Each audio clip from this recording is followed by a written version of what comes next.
Hi everyone, Alan Stacker here. Welcome to another video.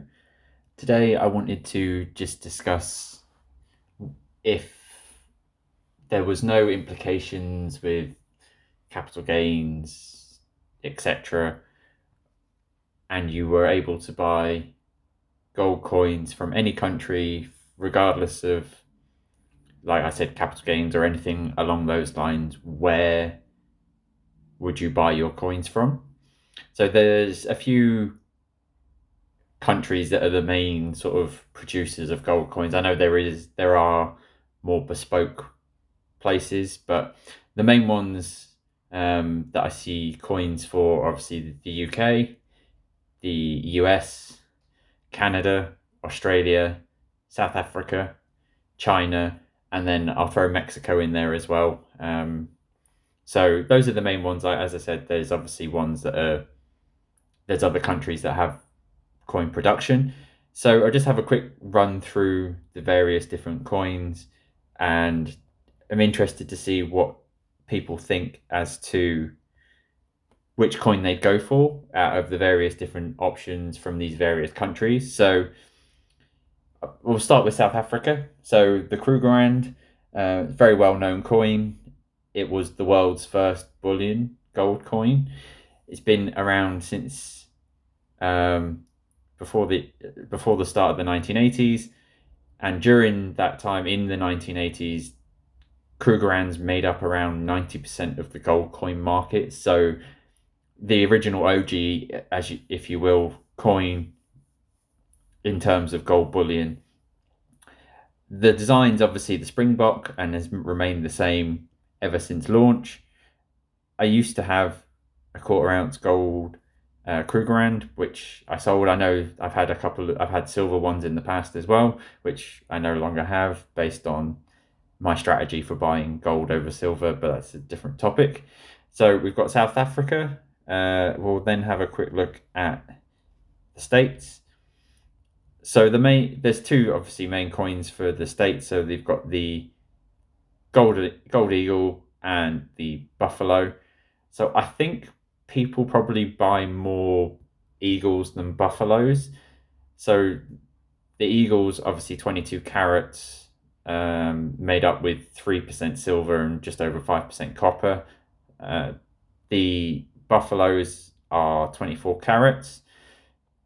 The eagle's been around since 1986, so been around for a while as well.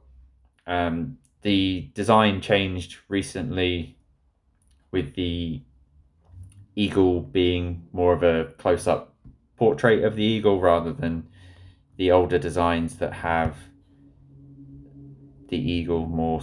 Yeah. So this was the previous design, the eagle in the nest. I was trying to remember what the actual design was. So that was the old design, and then the new design has this portrait style eagle on the back. So there's the US, then we've got Canada. So the maple leaf, again, been around a while, issued from 1979 in the guise of competing with the Krugerrand. So obviously, as that was gaining popularity, the Canadian Mint tried to take some of the market share away by issuing the maple. Design has stayed the same ever since, similar to the Krugerrand. I think the Canadian Mint's probably known for having good quality, high purity coins. I have had maples in the past, both gold and silver. I know there was in the past some issues with the silver maples milk spotting, which I think they've now fixed or have had fixed a few years ago. So makes them a very compelling option. Then if we stick to the UK, so where I'm based, the UK obviously has two main coins, if you will. So there's the Britannia, which again has been around since 1987. So one of the most recognizable coins with Britannia being on the front. There has been a few variations of the design over the years. They're normally a special year or a special design Britannia as well. And so the Britannias are 24 karat gold, and then obviously sovereigns, which are 22 karat. I would say that sovereigns probably take up most of the purchasing from a UK point of view, as in what UK coins people buy the most of.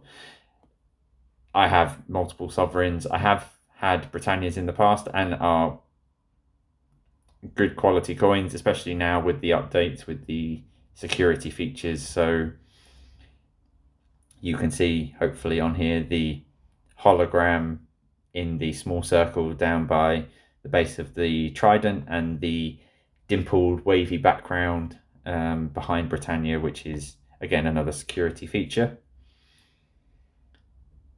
Then we have Australia. So the golden nugget, or kangaroo, as it is now called. So this again has been around since the 80s. The original design was a golden nugget, hence the name, which was then changed to become the kangaroo. And the kangaroo then has a yearly design change, similar to some other countries. They do similar with the kookaburra or the 1 ounce silver coins as well. So again, I think the Perth Mint is well known for its quality and various designs that they do, like the lunar designs that they have for the New Year's, I think are very popular. Then if we jump to China, so the panda. So similarly to Australia, the panda design changes every year. And again, been around since the 80s, so 1982, this one was introduced. The Chinese coins are slightly different in weight as they follow the metric system. So they're 30 grams rather than a troy ounce of gold. So slight difference in weight for the Chinese coins. I think they used to hold a slightly higher regard. I think they were made in limited numbers previously and maybe not so much now. So I've lost some of the appeal based on some information that I hear from some dealers that they're not as popular, or the premium has kind of gone from some of these coins. Then we have Austria. So the Philharmonic, again, this design does not change. Has been around since the end of the 80s, so 1989. And this is the only bullion gold coin that's issued in euros, which I don't know if that's a good thing or a bad thing, or if that makes any difference. I guess if you actually try to ever get around to using it as legal tender, I guess that would make some slight difference. But again, I don't think that would make any difference from buying over any other coin. And then finally, if we have something on here, which we don't, let me just have a look, see if I can find.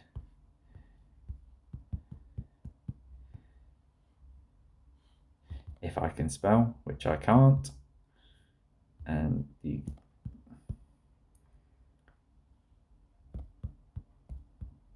the keyboard on my tablet is not behaving itself.